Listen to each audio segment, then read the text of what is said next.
અંકલેશ્વર પંથકમાં રસ્તા પર જાણે સોનું પાથર્યું હોય એવા દ્રશ્યો જોવા મળી રહ્યા છે।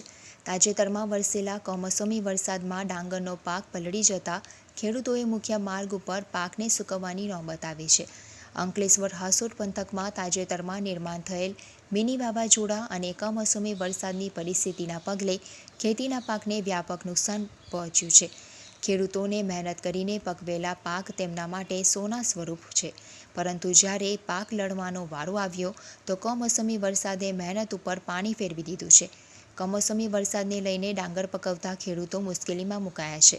ડાંગરનો તૈયાર પાક ખેડૂતો જેમ તેમ કરીને ખેતરમાંથી બહાર કાઢી રહ્યા છે અને રોડ ઉપર સૂકવી રહ્યા છે। ડાંગર પલળી જતાં ડાંગરની ગુણવત્તા પણ ઘટી જતી હોય છે, એટલે ખેડૂતોને ભાવ પણ પૂરતા નહીં મળે એવી દહેશત વ્યક્ત કરવામાં આવી છે, જેથી ખેડૂતોને આર્થિક નુકસાન વેઠવાનો વારો આવશે ત્યારે સરકાર ખેડૂતોને આર્થિક મદદ કરે તેવી માંગ થઈ રહી છે। મારું નામ હિતેન્દ્રસિંહ છે। હું સિસોદરા ગામનો વતની છું ને જે આ તાજેતર જે આ કમોસમી વરસાદને લીધે જે ખેડૂતને નુકસાન થયું છે ને જગ્યાનો હોવાથી ખેડૂતો રોડ પર ડાંગર સુકાવવા માટે મજબૂર બન્યા છે, તો એના માટે સરકાર જે પણ કંઈ રાહત આપે તેના માટે અમે એક એ કરીએ છીએ। ગયા વર્ષે પણ આવું જ થયું હતું। દર વર્ષે ખેડૂતને કંઈ ને કંઈ રીતના કુદરતી આફત આવતી જ રહે છે, એના માટે અમે રોડ પર નાખવા માટે મજબૂર બનીએ છીએ અને જો એનામાં જો કંઈ સરકાર અમને સહાય આપે તેની અભિલાષા રાખીએ છીએ।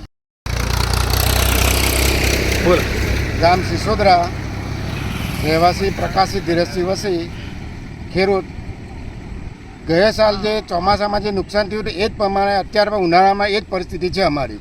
ડાંગરની જે કમોસમી વરસાદ થવાના કારણે અમારો પાક પલાળી જવાથી અમે મેન જે હાસોટ કોસંબા રોડ છે એને મુખ્ય માર્ગ પર અમે રોડ પર અમે જે ડાંગર છે એ અમારે ટોપાવા નાખ્યું છે।